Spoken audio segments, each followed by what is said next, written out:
Lagi kong sinasabi na lagi natin buksan ang puso natin sa mga taong gustong pasukin ang buhay natin.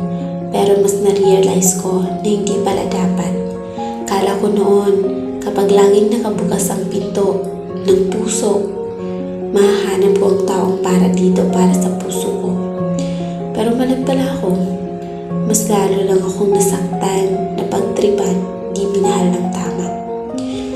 Ngayon dahil sa pagod na mahanap ka, huminto na ako. Gusto ko munang magpahinga. Gusto ko munang hanapin ang sarili, hindi para sa iba, kundi para sa kaligayahan ko muna. Napagod na ako kahahanap sa'yo. Pagod na akong pilitin na mahanap ka. Pero tama na, nakakaawa na ako. Pinapangako ko sa gitna ng daliri ko na ako muna. Bubuuin ko muna ang sarili ko.